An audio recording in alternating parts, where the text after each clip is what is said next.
All right, let's go ahead and get started. Thank you for coming to listen to our playbook. This is a playbook that we've developed in working with enterprise companies on how to effectively adopt Spinnaker within the enterprise.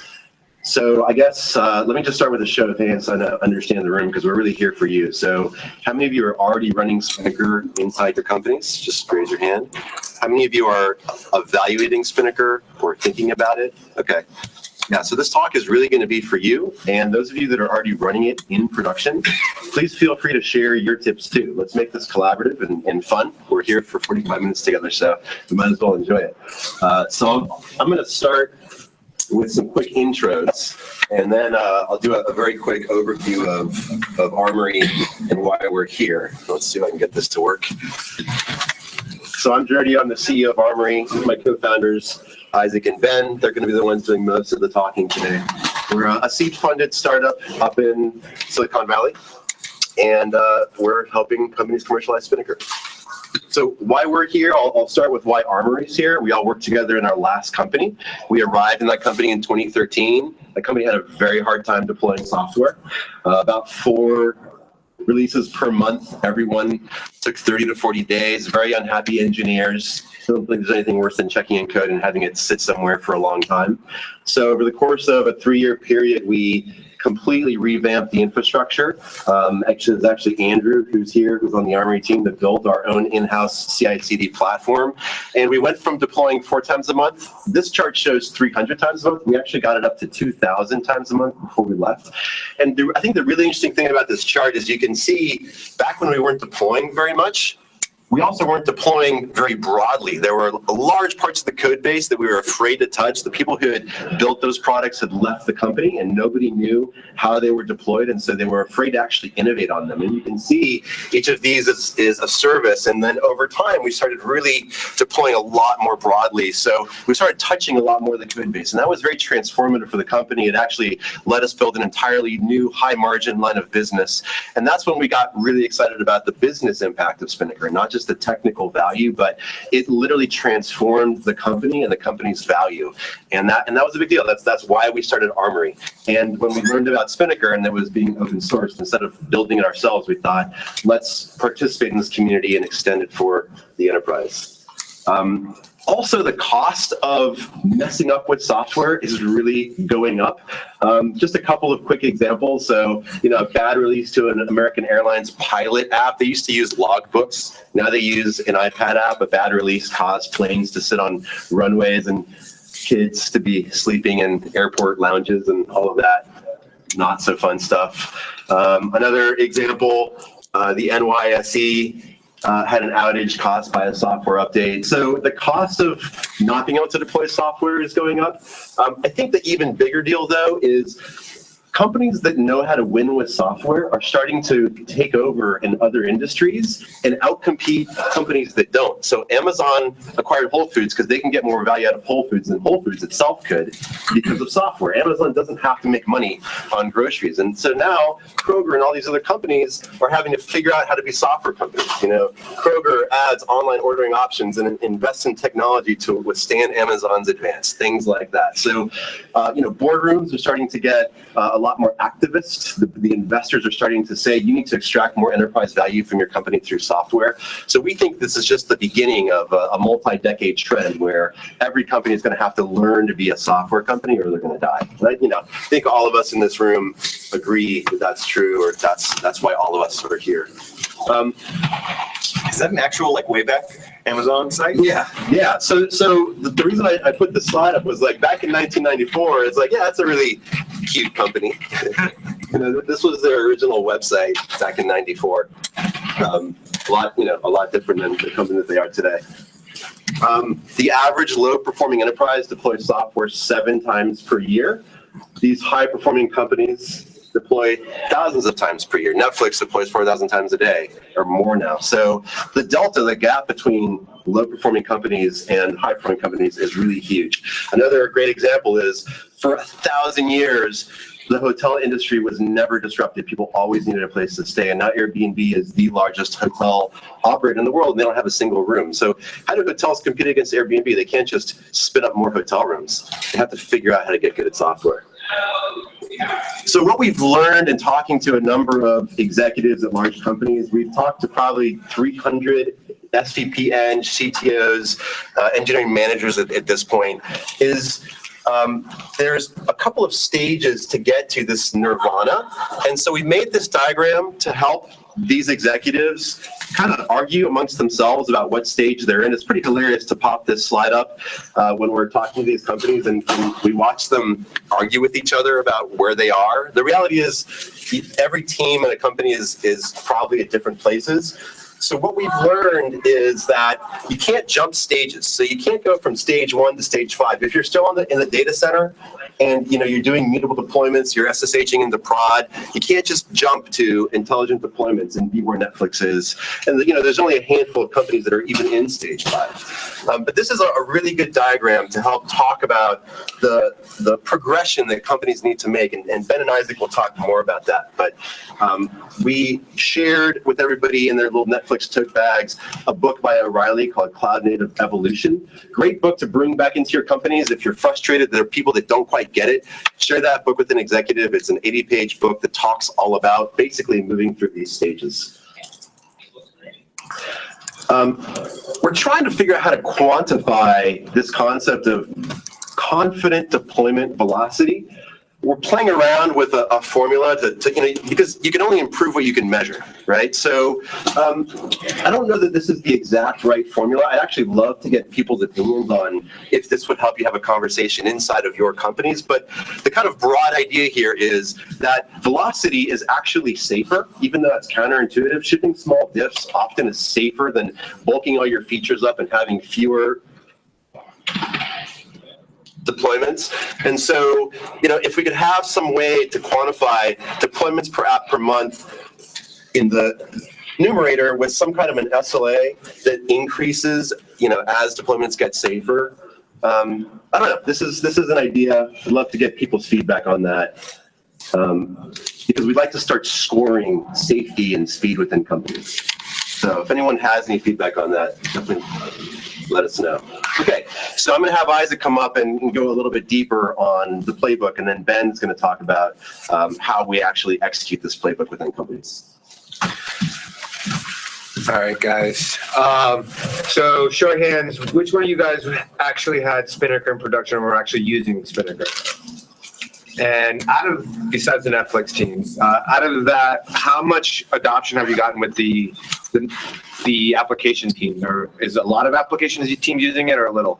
So like 10, 20%? Who raised their hand by 25%? More than 25% of your apps are on Spinnaker?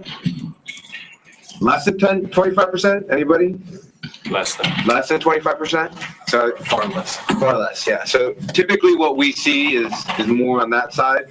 There's a few that are more, countries got more. But the reason why I think we see this is because there's two different pictures that are being painted with inside of your organization. And the people in this room are generally the people that kind of see house is on fire, things don't work well, things are broken, things need to be fixed, and they're dealing with the issues all the time. But what your application engineers see is a completely different picture. They see rainbows and lollipops because they don't have to deal with the same issues that you do. They just have to deploy, they tell you to deploy something or they deploy something. When things go wrong, DevOps is the team that gets called in first. So with Spinnaker, the first thing you guys got to agree is that there's a problem within your organization at all. Trying to impose a solution where the rest of your organization doesn't see a problem is really just an uphill battle. And we see that 9 times out of 10 in enterprises, this is typically where Spinnaker fails. It's just like, what are you trying to fix in the first place? And because Spinnaker is a great tool and provides a lot of value, and we're engineers, we want to play with great tools, and we want to stand them up and solve problems. That's just not enough to get that so that the actual organization starts to adopt Spinnaker. So really, we're going to show you how to have 1 or 2 app teams fall in love with Spinnaker and let them be the evangelist for you so that the other teams can see the value of Spinnaker without you trying to just shove a solution in front of their face. And you're going to have to show kind of a compare and contrast with the existing solutions that are there today or your existing deployment solutions with Spinnaker. And in order to do that, you kind of have to start with baseline metrics. You have to show, like, what are you either trying to improve or what's the problem that you're trying to solve. And so when we engage with enterprises, the first thing we try to do, we don't stand up Spinnaker, we don't help them configure apps. We just try to understand what is the status quo. And we do that through data and metrics, which I think most people do. They just skip ahead and go straight to, let's stand up Spinnaker and do a POC and make sure it can deploy an app. But without this, the later steps will fail. You'll get it up and running, but you won't get it really adopted within the organization. So what are some of the things that are common across all enterprises that we measure are things like time to production. So for instance, the moment that code gets committed to master and all development is done, what is the time from that moment to the time that that application actually shows in production? And there could be, within every enterprise, there's a bunch of different steps. There could be a change review board that is typically in the way, and that may last time. There may be manual QA, SVP has to sign off, a bunch of different steps, which gets into the next thing that we measure, which are manual steps, just the number of manual steps. And the interesting thing about this particular metric, which is the one we measure the most actually with organizations to show the before and after, is that when we go talk to the engineers and try to quantify this number, we'll sit down with them and we'll say, and in fact, actually, we've gone to an enterprise and we said, hey, how many manual steps do you have? They'll say, we have 4. All right, cool. Let's sit down and let's talk about it. How many, what happens in each step? So we sit down, we talk about it. And it turned out, actually, they had 17 steps, manual steps. And when they said 4, what they meant was we had 4 general broad steps. And so these are things like literally copying tar files up to S3. And then now you have to go and do a commit onto a chef repo. And then you have to get that PR reviewed. They would consider that one whole step, but in reality, there's a lot of places for things to break and fail there. So a lot of times I think when people don't realize what the problem is, it's just because they've generalized the problem so much that they think, oh, deployments is just one step. But in fact, there's a lot of manual intervention that needs to happen. Another thing we measure are things like steps to roll back. I'd say in 50% of the enterprise cases that we run into, they actually don't roll back. They always roll forward. And if they do roll back, it's a pretty clumsy set of manual steps to actually roll back. So when failures happen, mean time to resolution is super high because their ability to roll back is close to impossible even when there's manual steps. And then the last one is bad deployments due to tooling. So just counting the number of bad deployments that happen due to the tooling breaking. So, and going to all of these enterprises, the real competitor, there's no competitor really to Spinnaker. It's really just Jenkins plus Bash, Jenkins plus Python. It's whatever the engineer who built the last deployment tooling, who no longer works at the company, is there. And that's really what you're competing against. That is the status quo. And we see that breaking a lot, but because nobody actually keeps track of that number, it's hard to prove that, hey, there's this off-the-shelf solution that called Spinnaker that will relinquish us from having to manage a whole bunch of shell scripts, a whole bunch of spaghetti code that nobody can maintain. So that's another really good metric to start using as a baseline. So once you've got your, go ahead, Tomas. How do you convince people that Spinnaker won't break as much as their previous? So that's a good question, and I touched on that a little bit. I'll get back to that. I'll answer that in a slide. But typically, the best way to answer that is, if it does break, do you want 50 of the world's best engineers working on it, or do you just want a team of 2 to 3 people who work on it part-time on your deployment tooling? And that's what we see is people not really fully committed to the dev tooling or to do deployments. But really, I mean, you got Netflix and Google and a whole bunch of other engineers here are working on it full-time, and that's how are you going to beat that? But I'll dive into that point a little bit in a second. So before you start even working with Spinnaker, the next thing to do is pick an application, right? So inside of any enterprise, there are literally thousands of applications to choose from. Which one do you choose? And we've seen mistakes here as well. So you're going to want to pick an application that you have control of. And the reason for this is because Spinnaker is an opinionated framework. And it's going to impose those opinions on the way that you deploy. And what that likely is going to mean is that you're going to have some level of architecture changes, some level of configuration changes, potentially some security changes, potentially some networking changes. Things are going to change while using Spinnaker.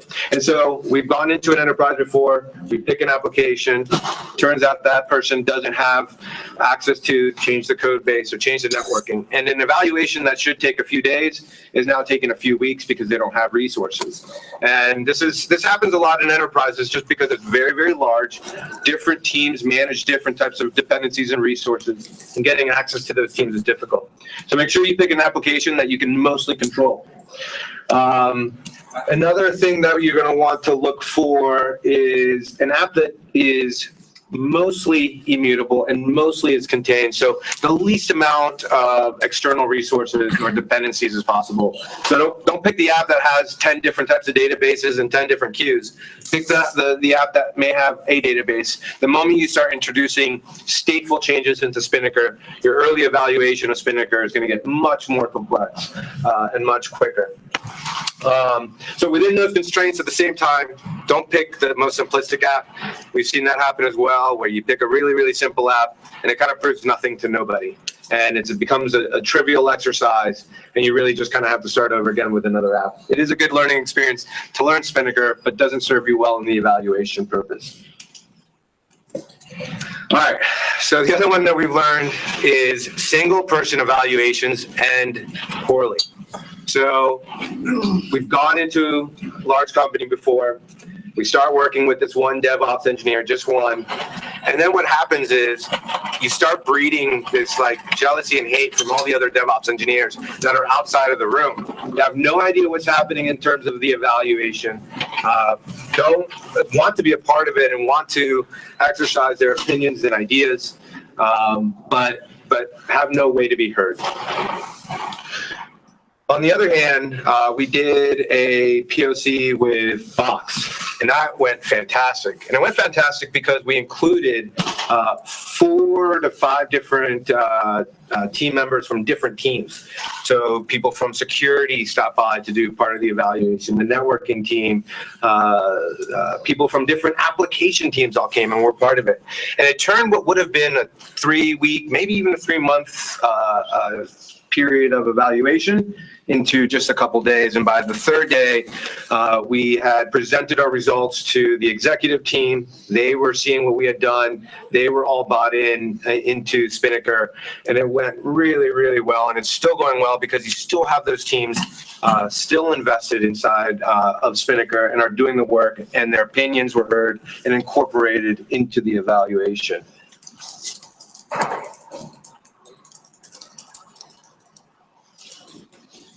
So this is back to Tomas's point. So how do you convince people that Spinnaker doesn't necessarily have more bugs? I think one way is, of course, with the large open source community, and we keep track of how fast it's growing. It's growing at an incredible rate. But the other thing is you really need to build trust inside of your organization. Spinnaker is a new tool, so people don't fully know about Spinnaker and its value.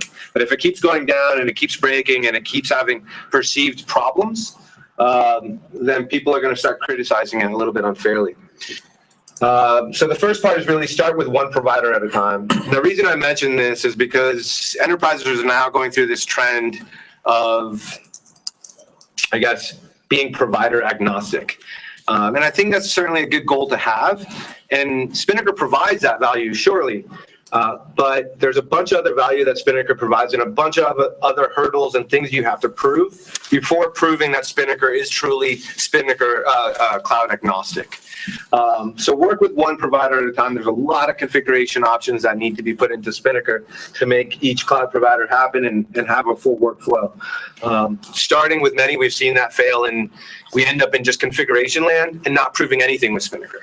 So great, we got all these cloud providers configured, and there's a whole bunch of kind of slew of mess that comes with that, but nothing's actually been proven. The next thing is, of course, is working with fiat as soon as possible. The reason why is because, there you go. The reason why is because Spinnaker is a fairly permissive system. It needs to be in order to deploy resources into whatever account. So it has access to a lot of different things within inside of Amazon or Google to be able to deploy these resources. So you really want to lock this down early so you can have a strong security story with the security team, which will come by and which will start asking questions earlier than not. So being able to figure out how fiat works with your accounts and your applications and how you can type down pipelines. The one thing that I've realized going from enterprise to enterprise is that each enterprise has a different security model. There's some that just want to lock down by account. There's some that want to lock down by applications. There's some that want to have lockdown by pipelines and being able to deploy to prod. And so being able to have a strong story is really important before people get on the other side and start criticizing this new technology that they're learning about. The next step is monitoring, which, there was a talk this morning about operationalizing Spinnaker. So I won't touch too much into this, but there's 3 ways of monitoring Spinnaker. There's the aggregated metrics. So these are just the raw metrics that come out of Spinnaker. There's the application logs. These are things that have exceptions, stack traces. And then the last one is audit logs that come out of Echo. So for those that are new to Spinnaker, every transaction and every event that happens within Spinnaker by a user or otherwise flows into a system called Echo. And then from there, you can pipe that system or pipe those logs and events to other systems. So other centralized logging like Splunk or Elasticsearch. Or we've seen other people pipe that into a MySQL database and apply a query layer on top of that. So that allows you to get auditability and compliance. You can start doing searches on who did what, when, and where. And that's critical for being able, again, back to the security team, being able to have a good story around why you want Spinnaker. Not only does it solve our deployment problems, but guess what? It helps out with compliance as well. And the last piece, which is a little bit small and easy to configure, is notifications. But it's really important for you to be proactive. As application teams start getting onboarded onto Spinnaker and start looking at Spinnaker, you want to be proactive to be notified if there's any pipeline failures, because people with new technologies get frustrated very, very quickly. And if you're not there to help them, they'll just criticize Spinnaker unfairly and then just leave.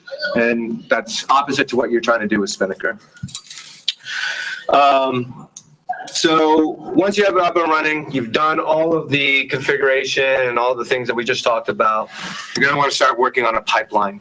So the next mistake we see is that we go in, we set it all up, they get an application, but they create a super simplistic pipeline as the eval and say, cool, I can deploy with Spinnaker. And it's great to have something simple, but it has to be accurate to the way that you deploy with inside of your organization. Jumping to a very simple deploy doesn't really prove anything, and you'll end up getting people like saying, oh, this is great, but this won't actually work for our use case because X, Y, and Z. So you're going to want to model your actual workflow and make sure that that is accurate. So try to keep it as simple as possible. The other thing is don't add too much automation at the beginning. People get freaked out with automation, going from, hey, here's our full manual workflow to here's a fully automated workflow to production. That's a good way to scare people within your side of your organization and stop the evaluation immediately. So, I mean, we've literally seen people not want to use Spinnaker because there's a chance that you can get to automation, which is odd to me, but that's the type of people that are in enterprises that are working against change, and bringing in somebody like Spinnaker and its opinionated framework is tough to get over. All right, so what's next? Make sure you try to get that one application into production. Now, isn't the case. In all cases, you can do that. Getting an application to production may require additional checks and review boards, but try to get it into production to prove an end-to-end test. That's definitely the best way to prove its value. Don't forget to compare back to the baseline that we checked. That data and the metrics that you've collected are essentially going to be what you're going to use to go back to the executive team, to go back to application teams, to be able to show them why this is so much better than the world you had before. Evaluation time varies greatly just based on who's available, the resources that you have in order to evaluate it. So it may take 1 to 2 months, but the more resources you can get involved early on, it'll reduce it down to 1 to 2 weeks or even less. And the next step is really just getting other teams to experiment with Spinnaker and onboarding and adoption. And I'll have Ben here go through that. Thanks. So Isaac talked about how to evaluate Spinnaker. I'm going to talk a bit about once you've decided that you want to use Spinnaker, how do you actually drive adoption within your company? I want to go back to this slide for just 1 second. Related to building trust, there's been a couple instances where we did a POC with an enterprise company, and seemingly successful POC where we got a single app deployed to an environment, pre-prod or prod. And then some time went by, and we were wondering, why aren't you giving Spinnaker to the other application teams? Let's get going here. And the reason is because, well, specifically the reason is we didn't have fiat.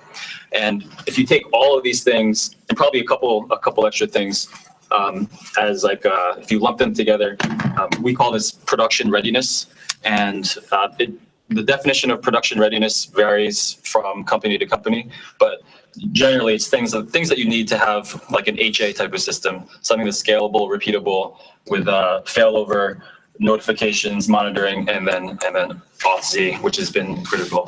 So this has been a recent learning, and so now one of the things that we try to do is just get to production readiness as fast as possible, so that the central DevOps or platform team feels comfortable and trusts Spinnaker enough to hand it off to their application teams. Okay, so how do you actually get adoption in your enterprise? We often talk about or describe it as a combination of people, process, and technology, and actually in that order. When I say people, what I mean are kind of what's your value system, what's your philosophy, and getting alignment from really the top to the bottom of your organization. Things like service ownership, and a tool like Spinnaker, maybe Spinnaker might be a bit unique compared to other types of dev tools where it has so much surface area in your company. It really affects everyone in the organization versus there's other tools that maybe you can get a lot of value from just as an individual or a small team. I believe Spinnaker is different. So getting alignment from the folks inside your company, which is clearly the hardest thing, and this is another learning that we went through. Okay, so then once you have alignment around service ownership, what are the processes that come out of that? Things like CI/CD, automated testing, agile, etc. And if you do those first two things, you're actually in a really good spot. The last piece of the puzzle is really the technology, and we're all here because of Spinnaker. Spinnaker is a fantastic tool for this, but it doesn't have to be. It could be a custom tool that what we did at Share This that Andrew wrote, and then they're in a good spot, I believe. But once you have those two things, what is the technology that can enable the processes and the value system that you all agree on? And by the way, we kind of flipped this. So we made the mistake of flipping this order. We would go into a company and start working with them, and we would lead with Spinnaker. And we experienced a lot of friction by doing that because people didn't really agree with like the value system that Spinnaker provides, or that the opinions that it has around immutable infrastructure and service ownership, and therefore we got a lot of pushback. So now always this order. So I'm a product guy, but I think this holds true for any type of like sweeping change in an organization. Deployments is no different.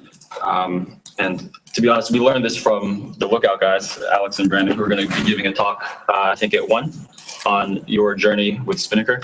But it's really treat deployments as a product, just like you would any external product that your company sells or provides to your customers.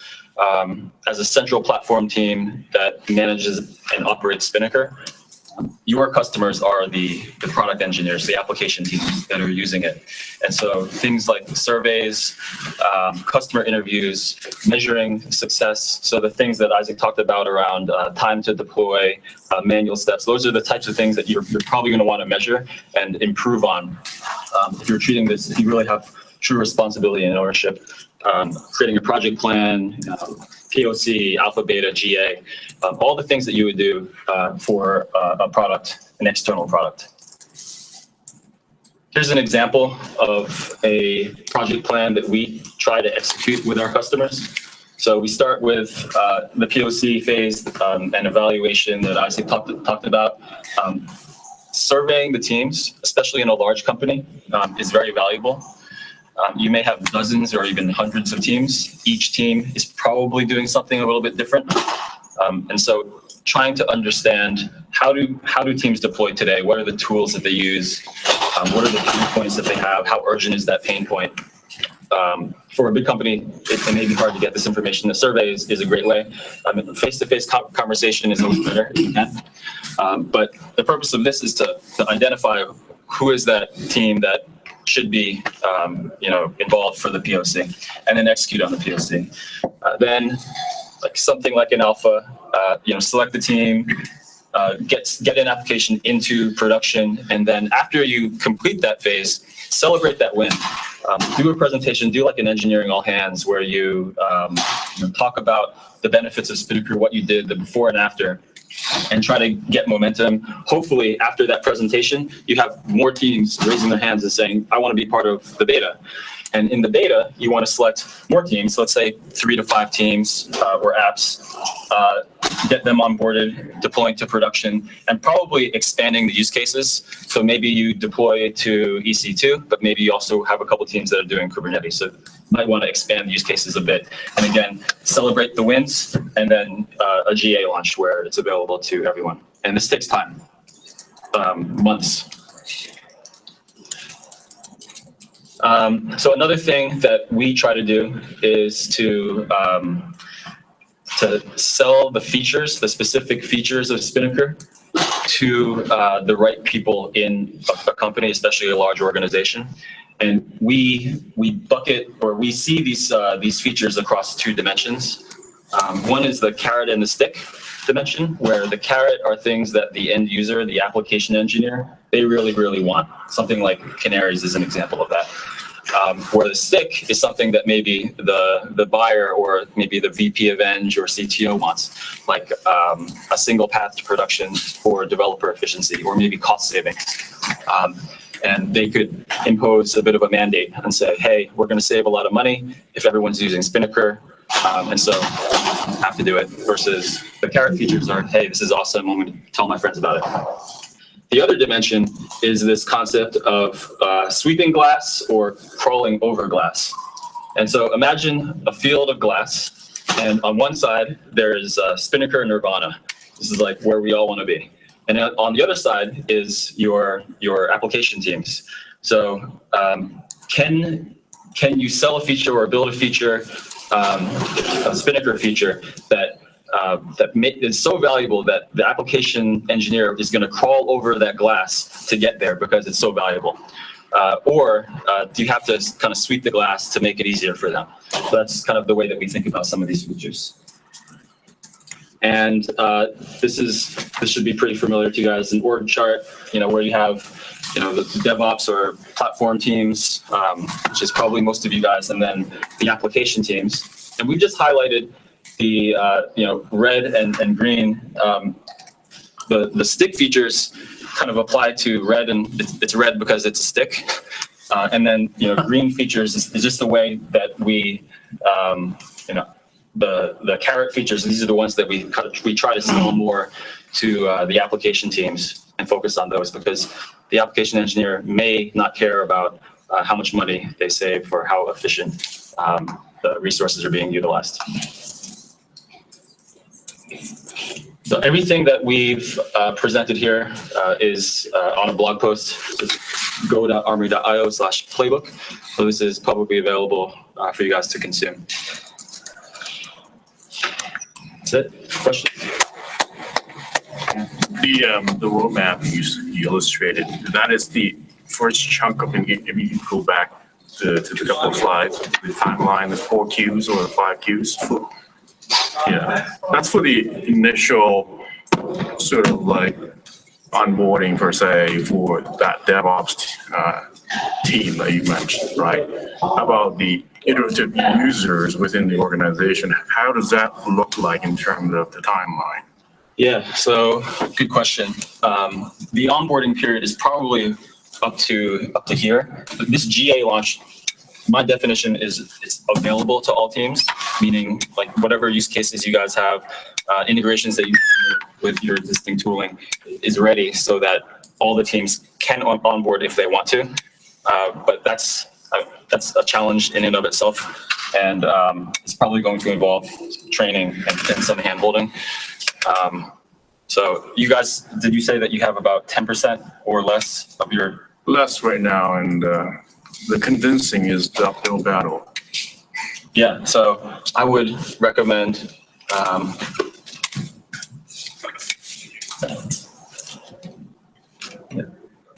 talking to this group of folks versus this group of folks differently and seeing just what works in your organization. I'm definitely in the red part. I know you're in the red, but there may be a Spinnaker feature here that you can sell that creates a mandate and like we've experienced this at other companies where the buyer or the kind of engineering leader says everyone has to do this because of X. In other cases, Spinnaker might be just so good for application teams. Everyone wants to get to CD so badly that they're motivated to crawl over that glass and get there. So it's different for each organization. To provide some context, if we were to have 25% of our applications onboarded, we'd probably be one of the largest players in the Spinnaker space, right? So that's how many we're dealing with. And I think we're at the point now where we just have to let it look like the people who have onboarded have arms full of carrots, and that the other people just, it's almost going to have to come from the developers at this point because the mandate's there. But if they don't follow the mandate, I mean, it's well, the mandate is a struggle. mandate.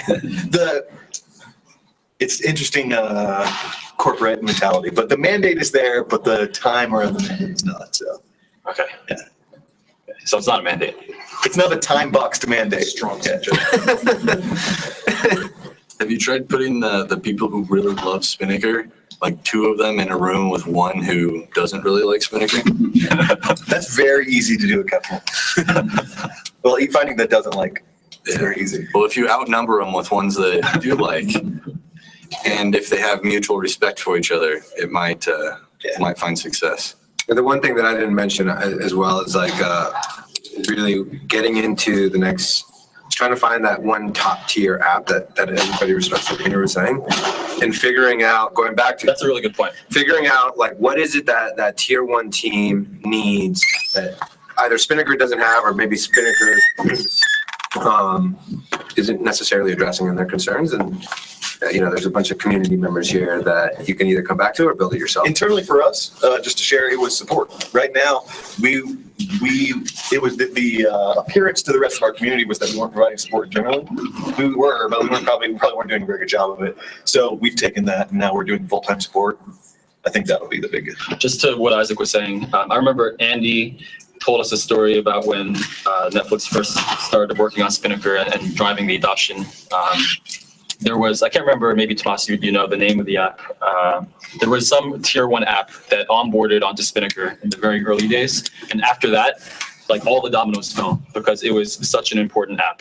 So if you can identify that long pole intent and like work really hard to get that team onboarded, it may have kind of. The other thing we do in terms of support, which is, I was mentioning the echo logs that have events in them, is we monitor pipeline failures. And so typically if we see a spike in pipeline failures with our customers, it's not that they're failing because it's exceptions. It's more that they typically fail because they set up their ELB wrong, right? And there was another talk, I think, yesterday that was saying like, or earlier this morning, which is they have to keep reminding it's not Spinnaker, it's your app, right?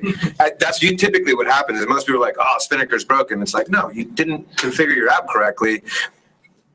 put that to the side for a second, but at least you can be proactive about it. So when you see alerts or pipeline failures happen, you jump into the Slack channel and you're proactive and you're there, and it saves a lot of frustration. Otherwise, they're just going to be cursing at Spinnaker the entire time, and you just kind of lost a customer. That's a good. Tomas, do you have a question?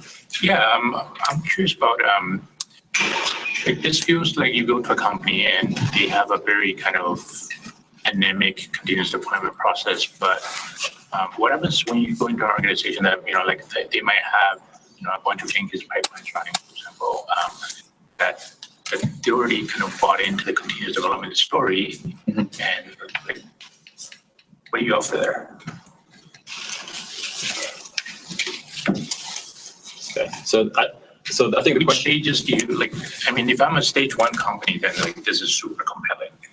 But if I'm already at maybe, let's say, stage 3, Yeah. what's the approach? Like, what was the evaluation that you guys provide that? So I'd actually say that we can't work with a stage 1 company. So, like, there's a ton of other problems that you just We need just to solve. can't help you. Can't help you. Got too many problems. There's a set of activities that you need to do to get from stage 1 to stage 2. And as Daniel mentioned, you can't jump from stage 1 to stage 3 or to 5.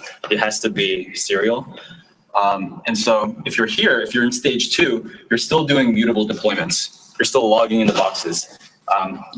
I would argue you can't even use Spinnaker at this point. There's a set of activities that you still need to do, like DevOps types of activities to break up like a big monolith or to separate your data stores. There's like that has to happen before you can even take advantage of Spinnaker. So we actually look for companies in stage 3 that are already on the more sophisticated end, already doing CD to some extent, maybe with a manual gate before production, already immutable, because the progression onto Spinnaker is much, much smoother. If you're here and you want to work or you want to adopt Spinnaker, if you're here, there's that chunky piece of work that has to happen first. So we love working with companies in this area because our goal, our objective as Armory is to get as many companies in the stage 5 as possible. We have a stage 2 customer right now, and they can't use Spinnaker. We ended up bringing in a DevOps consulting shop to help retrofit the first app, which is painful. It's not the way that we recommend doing it. They had reasons for wanting to start with that specific app. But it's taking them a little bit of work to basically get their app to a state where they can even use Spinnaker. Yeah, I guess, and also, I guess to address you asked, what value do we provide to the people who are already believe in CD and already doing CD? Back to the metrics is people who are already doing CD have their homegrown tooling. So most of that is like getting rid of all this homegrown tooling, which is breaking. So they may be doing it, but they're stumbling along the way. And then at that point, we've gotten a company from nothing to Spinnaker and all of their apps in Spinnaker within a month, which is like, that's the best case because they were already doing CD and they got rid of a ton of like homegrown code. So the way we evaluated that POC was how many lines of code that they have to support do they no longer have to support because of that. And we help them operationalize Spinnaker and support them using Spinnaker. So then that's the value to them. In addition to that, what we found is like, even though people assume that they're doing CD, they always have like 1 or 2 manual steps. And then we work with them to kind of get them onto Spinnaker and start getting rid of that 1 or 2 manual steps that they kind of overlooked before, or they didn't have that person to code the homegrown tooling to make happen. I think a lot of enterprises are still using Windows, building .NET apps. What's your experience with those companies? So we work with those companies as well. So Spinnaker does deploy to Windows AMIs inside of AWS. We do stand up Spinnaker on kind of Ubuntu machines typically, or CentOS machines. But we've worked with them as well, and they're able to deploy. We've also seen a lot of people go building on .NET and then start, what's the framework called? .NET Core. .NET Core. So moving to .NET Core. And then I think there is some Azure support. I've seen some people, I don't know how much Azure support is there. But it's there. There's a couple things that are missing around load balancing. Just to add to that, I was talking to you, possibly. I don't know what you can say. The Windows, making a Windows image, right? So Yeah. you have a great PR. Yes. So It's already in. Yeah. So ground truth, you guys contributed the Packer template that does the baking of the. Correct. Yeah. Yeah. And we're entirely .NET. Well, not entirely.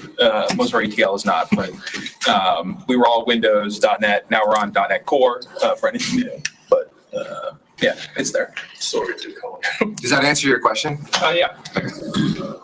Yes, sir. Do you guys allow, I guess, in terms of user support, do you allow your customers to like actually go in and muck with the internals of Spinnaker and like, set their own configurations and whatnot? Like, let's say they wanted to add an additional email address for their notifications and whatnot. Like, who's responsible for I'll that? let Andrew answer since you should. So usually there's a DevOps engineer who is the administrator, or the team administrates Spinnaker. So they go in and they change things like that. I see. Okay. I'm surprised that nobody has asked for, and I'm waiting for that other shoe to drop, for app dev teams to be self-sufficient in configuring new credentials and configurations for their application, instead of having to go through a central DevOps team. So if I may address that, my team actually extended the UI for the application profile to offer, so when you build your own type of application profile within Spinnaker. So we are offering that kind of pattern for individual engineering team to enter their credentials and additional information that describes their application. But it is indeed a customization on top of the out of the box, per se. Let's talk if you ever want to finish that great. I do want to. It's a full UI customization that definitely needs some redesign work to make it fit back in. You scrub it a little bit and all that stuff. Yeah, it's actually, I mean, just there's UI obviously, but underlying it's about Yes. extending fiat to, Yeah. like right now the Jenkins master is open to everybody. So- There's everything. Yeah. So before we get into the contribution journey, we have to integrate with fiat. That's definitely the case. So we would be happy. I'm surprised that nobody's really brought that up. Yeah. Like, they're worried about a lot of other things and then kind of overlook the fact that people pull in everything from Jenkins. Security's tough. Try working for a bank. I'll teach you. What other questions do you guys have? And then I've got one more question for you. If I may, in your kind of service offering, which is why I was asking about the kind of like the coaching opportunities beyond the initial onboarding process, do you have service offering for the continuous evolution of users adoption, right? You allow your business model to keep partnering with your user on many companies you've already onboarded. Yeah, so we're a product company. We're not a consulting company, but we do offer very deep levels of support to enable the success of our customers to use Spinnaker. Our goal, our mission is to get companies towards stage 5 as quickly as possible. So a lot of what we've been doing is just extending Spinnaker for specific enterprise needs and use cases. I'll actually go back to this slide here where we talk about carrot and stick. That's very much my interest, actually. Yeah, I'll let Ben talk a little bit about this slide here. Basically, from an evangelizing kind of prerogative, how we continually sell this realization. So I mean, to answer your question, we do provide support. So as you embark on the Spinnaker journey, we help our customers throughout the entire life cycle. But in terms of this type of carrot versus stick, again, it's different for each company. Some create a mandate where there are deadlines and all teams must onboard by a specific date. And in other cases, there are not. And it's much more open and developer, or I guess application engineer driven, which is where we like to focus on the carrot. So what are the things that we can build or we can sell and we can kind of evangelize to those teams to encourage and motivate them to adopt Spinnaker. And it's really it's a process of experimentation. Each company is different and each individual is different. people's motivations are different. So again, treating deployments like a product, you go through this iterative cycle and you learn. So our product offering today is, for example, we have an installer for AWS that installs and configures Spinnaker and HA, and we have Armory, Lighthouse, just monitoring, zero downtime upgrades, things like that. Just things that enterprises want to be able to get up and running quickly. And we've been experimenting with a Carrot feature called Barometer, which is an ACA engine to be able to do automated canaries and rollbacks based on Datadog and Elasticsearch intelligence. Things to get companies towards stage 5, basically.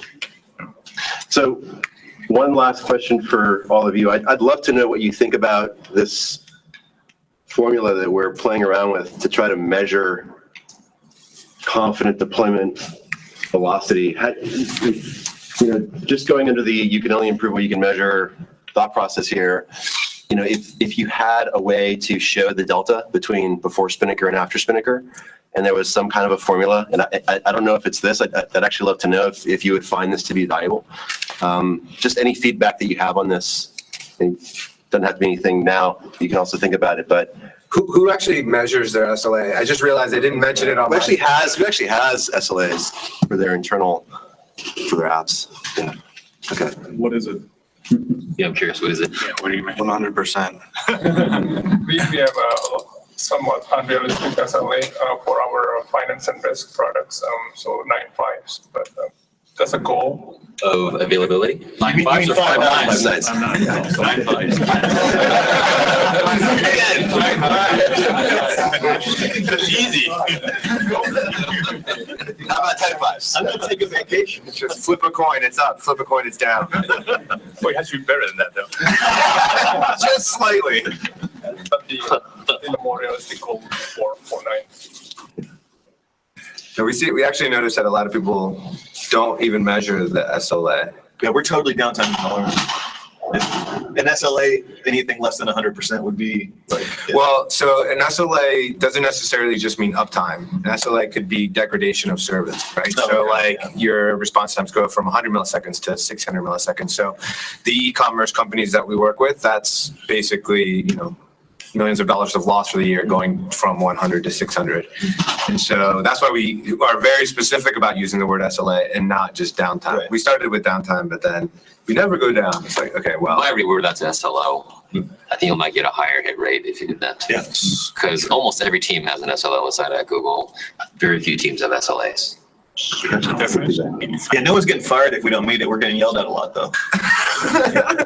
This is more, can we show a delta before and after with Spinnaker that executives can understand and really use that to then drive a mandate or drive adoption? Because that bottom number is going to affect what your actual score is, and like you can say you want 3 9s like in your example here, but like there's a significant difference to go from 3 9s to 4 9s to 5 9s. Like that's a huge amount of difference in there, and that number, Well, I mean, matter unless you're picking a good denominator. Well, so one thing about that is what we find is that a lot of times people erroneously think that speed equals less safety.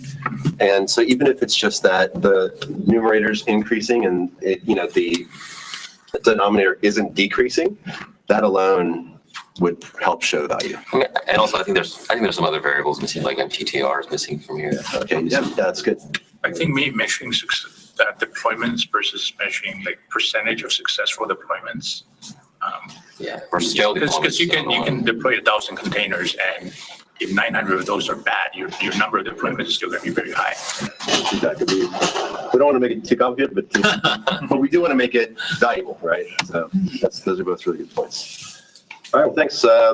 We have a chat more with anyone who has any more questions. Thanks for your time.